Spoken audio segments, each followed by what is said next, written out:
And now, BX Forever presents another RPG Deep Dive. Welcome to another episode of BX Forever, a deep dive into new and classic modules for basic and expert D&D and retro clones, those fantastic modern games that just perfectly capture the feel of the original foundational D&D experience. Today, we're plunging into a real treasure trove, Fortress, Tomb, and Tower, the Glane campaign. Right. This is an adventure series designed for the basic fantasy role-playing game, built for like 4 to 8 characters, and it covers levels 2 all the way up to 8. Quite a range. Yeah, it really is. And our mission today is to truly unearth how these modules craft their worlds, their challenges. We're not just, describing what's in them. Right. We're pulling out the surprising nuggets of knowledge, the design insights that are often hidden, revealing way more to the game master than the players might ever discover. We'll look at 3 really distinct adventures here, each with its own flavor, its own secrets, and its own unique set of twists that really make them stand out. Okay, awesome. Let's unpack this with our first dive, Fortress of the Iron Duke. Now, when you first hear about this one, from a player's perspective, it sets up like a totally classic rescue mission. Absolutely. You've got the once pleasant Freestead Valley, right? Its respected leader, Duke Veteran, and then the stunning Lady Kylen the Courageous arrives, dramatically riding in on a white dragon. Yeah, very heroic entrance. Totally. Everything's set for a grand wedding, but then boom, a mysterious explosion just engulfs the palace. The valley falls into ruin. It just screams heroic rescue for low-level characters, doesn't it? Go find the Duke, save the day. It absolutely does, and that's kind of the genius of it. What's truly ingenious here is how quickly that whole player-facing narrative gets completely flipped on its head for the game master. Okay. The GM's information section reveals this shocking truth that immediately just subverts those expectations. Lady Kylen is absolutely not a knight. No, she's actually the last survivor of a group sent to slay that white dragon Gravathan. And Gravathan, far from being her noble steed, has charmingly enslaved her. Her white armor and silver sword. Those are trophies straight from Gravathan's hoard. So she's under his control. She is. And even more, Kylen herself is secretly scheming to steal the dragon's treasure.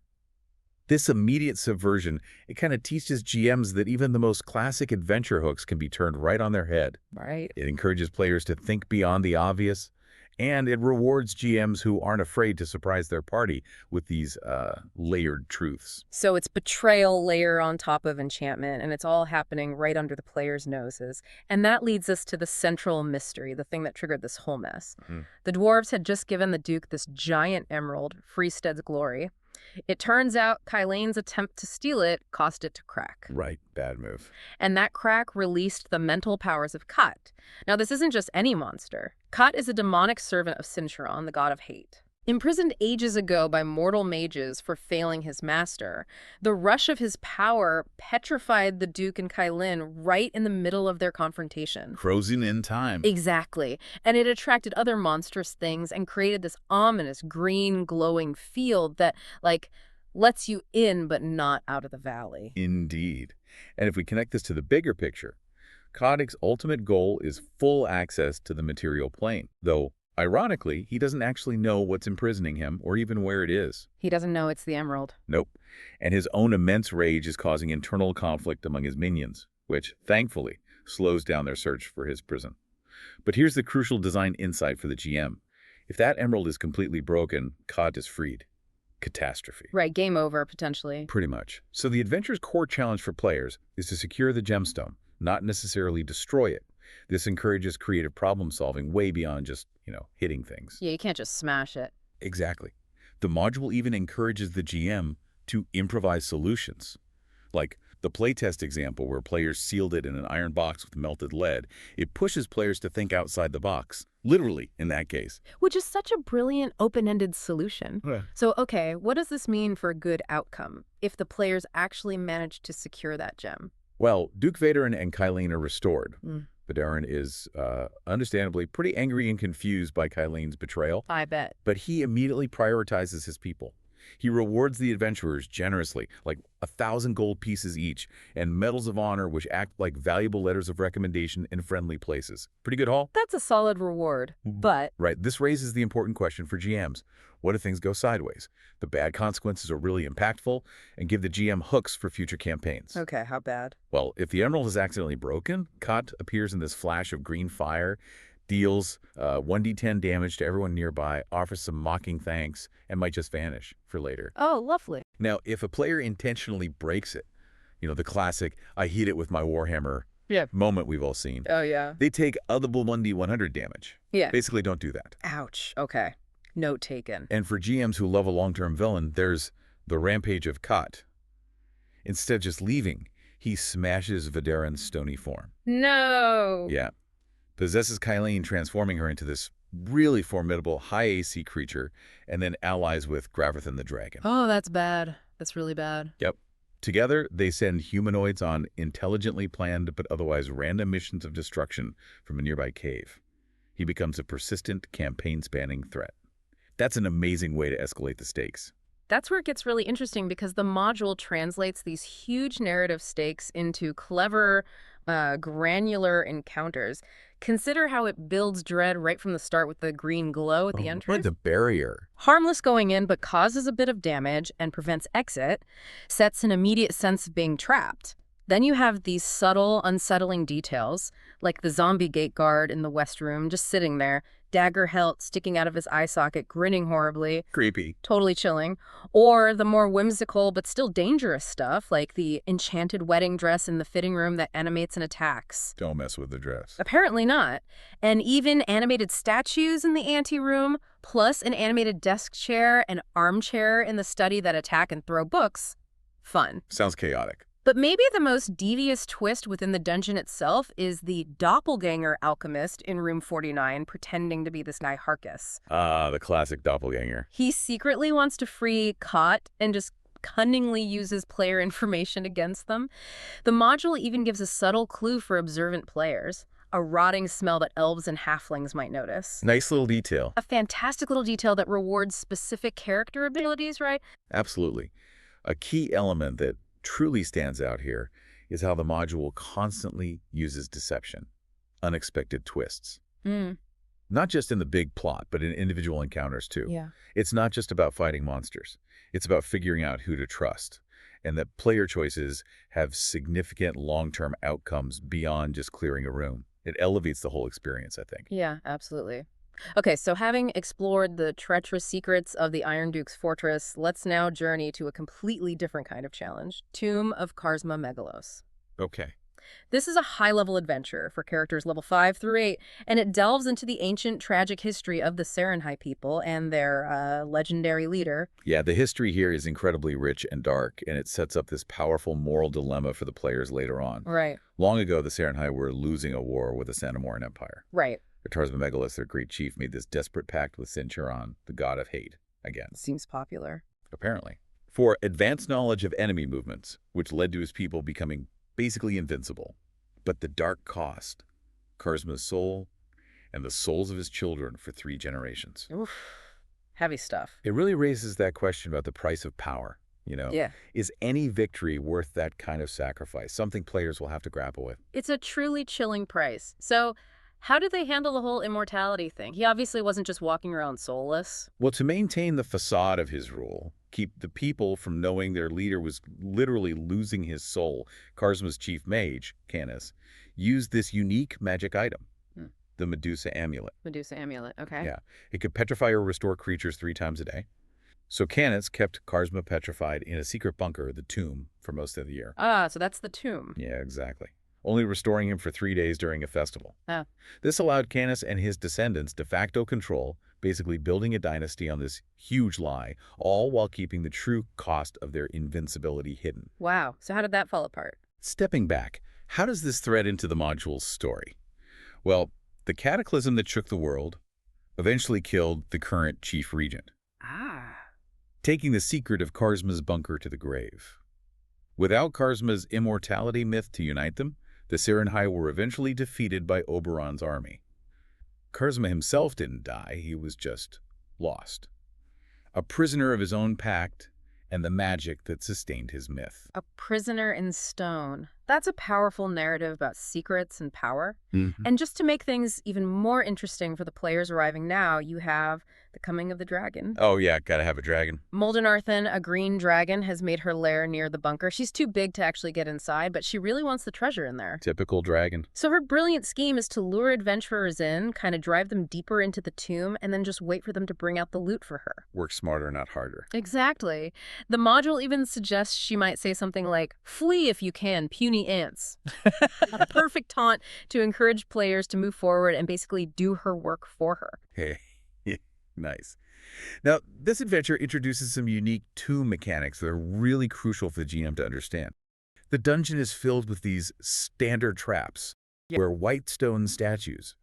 They're actually monsters, petrified by the Medusa amulet. Okay, so ambush statues. Pretty much. When a character crosses the midpoint of a room, a programmed Dispel magic effect activates. It restores the monster. Oh, dear. And it can potentially suppress the party's magic items, too. Potions and scrolls get destroyed, permanent items are suppressed for under D4 rounds. That's rough. What's fascinating here is that it's explicitly stated this is not a normal Dispel magic spell. It's a specialized, unique effect designed just for this dungeon. Adds to the lore and the unique challenge, right? Forces players to adapt. Definitely keeps you on your toes. So are there variations on these traps? Oh, yeah. The module throws in some clever variations. You'll find sections with zombies painted white, eyes closed. Turns out they're total red herrings, no dispel effect. Then there are owlbear statues that don't activate until someone opens a false door to a solid stone wall elsewhere, luring more people into the kill zone. Sneaky. And there's even a trick hallway that teleports characters back to the previous room when they touch a specific door, but only once. A truly devious way to make players paranoid about every single doorway. Love it. What about the creatures themselves, beyond the statue surprises? Well, beyond the mechanical traps, the module presents a fascinating mix of social and combat encounters. You'll face classics like minotaurs and carnivorous apes from the statues. Standard dungeon fare. But then you encounter bugbears and gnolls that might actually be willing to parlay. Though careful, the gnolls really hate elves. Intensely. Good to know. So diplomacy is an option. Sometimes. It encourages players to think beyond just fighting everything. There are also living stone statues that wait to attack from behind, creating nasty surprises. Always watch your back. And just when you think you've got it figured out, you find ordinary statues, another red herring, just constantly making players question what's real. Right, paranoia sets in. Most interestingly, perhaps, are the doppelgangers, disguised as statues. They'll offer to parlay, but are absolutely planning betrayal. And the were-rats, also disguised, only speak Thanamoran, adding a language barrier to their already deceptive plans. Really pushes players to use their wits. Okay, so you navigate all that. Where does it lead? What's the climax? It all leads to the throne room. Inside is Karzma Megalos' white stone statue, and crucially, the Medusa amulet itself. The artifact. Its gaze effect can petrify, obviously, but it can also be used to restore petrified creatures. This is the central decision point of the whole adventure, the moment where players determine the fate of this ancient, cursed king. So do you restore him? Exactly. The module's conclusion really hinges on that choice. If Karzma is with the party and declares his identity to Moldenarthen, the dragon outside, Yeah. she'll actually decide, discretion is the better part of valor and leave, recognizing Karzma's powerful, if dark, legacy. Wow. But if Karzma isn't with them when they emerge, well, the party might just have to fight that green dragon after all. So your choice directly impacts the final encounter. Absolutely. It emphasizes how player choice and its consequences are woven deeply into the narrative, far beyond just clearing a dungeon. It's a powerful ending that really cements the idea that actions have repercussions in this world. Okay, fantastic. Our third deep dive for today is Crooked Rock Tower, an adventure designed for characters of level 3 to 6. Locals say it's haunted, Of course. but naturally there are always those persistent rumors of great treasure buried beneath. This one, you'll find, offers a particularly unique mix of ancient lore and clockwork contraptions. Yeah, this one's got layers. Let's unfold the ancient history first, which provides the ultimate MacGuffin for the lizard men involved. Thousands of years ago, way before men or elves, the lizard men forged Sasha, a powerful intelligent sword made from a platinum scale of the slain Dragon King. Its singular ingrained goal, destroy all dragons. An anti-dragon sword. It was placed in their sacred temple, which was then slowly buried by sludge over ages, becoming this forgotten secret. This background immediately tells the GM there's the powerful artifact with its own agenda lurking down there. Always tricky, intelligent swords. So what about the tower itself, more recent history? Right, fast forward quite a bit. Centuries ago, the Wizard of Clocks built the tower and this massive manufacturing facility for clockwork men beneath it. Then he just vanished. Mysterious. Very. Then, centuries later, this cruel wizard Walgren came along, seeking a clockwork army. He tortured a clockwork man, designated #1, trying to get secrets. How'd he torture a machine? By kidnapping a woman and her children, killing the mother and daughter horribly. But the machine still refused to reveal its secrets. Jeez. Dark. Incredibly dark. Walgren's downfall came 10 years later when the now-grown slave boy, the surviving child, killed him in a fit of rage. The boy himself later met a grim end, hanged for kidnapping and killing young mothers. It's a truly bleak, tragic legacy hanging over the tower. Yeah, adds layers of sorrow and desperation to the place. So who's there now? What's fascinating here is how the module introduces the current inhabitants and their motivations. You've got a party of lizard men led by Chief Slurorosha. Ah, looking for Sashra. Exactly. They're desperately searching for it. They distrust primates, their private term for other humanoids. Charming. But they're willing to parlay and partner up to get the sword. However, the GM is implicitly warned. They'll totally betray the party if the party gets weakened. Of course they will. Slurorosha's epic journey to even reach the tower, crossing cursed lands and deserts, really highlights their dedication and how much they value this ancient weapon. Sets up a potential alliance that's just fraught with danger and moral ambiguity for the players. Definitely a shaky alliance. And what about these clockwork men? Are they a big feature? Oh yeah, they're unique constructs here. Immune to spells affecting living creatures or minds, immune to poison, that kind of thing. Then there's #1, the foreman. The one Walgren tortured. That's him. If he's repaired, he just resumes his duties. Won't reveal secrets about the lower level, and his priority is to repair the tower, then reactivate other clockworks. He's completely non-combatant, even if attacked. So he's like a walking, talking quest objective, but uncooperative. Kind of. An interesting twist for a dungeon encounter. This seemingly helpless automaton holds crucial info, but refuses to fight or cooperate beyond his core programming. Intriguing. How's the tower itself laid out? Well, the tower features a non-functional lift, operated by long-destroyed clockwork men, so players have to climb. Makes sense. This sets up dynamic wandering lizard men encounters who can approach from above or below, making surprise attacks difficult for the players. It's a great way to use the vertical environment to influence combat and exploration. Nice. Any interesting finds in the tower levels before the dungeon? Definitely. The tower's lower levels and deeper dungeons are just a masterclass in unique environmental storytelling and creative traps.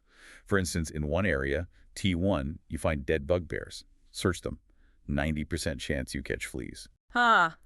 Love it. Minor, but memorable. Exactly. Makes the world feel gritty. You'll also find a workshop, T2, with valuable wind-up metal toys.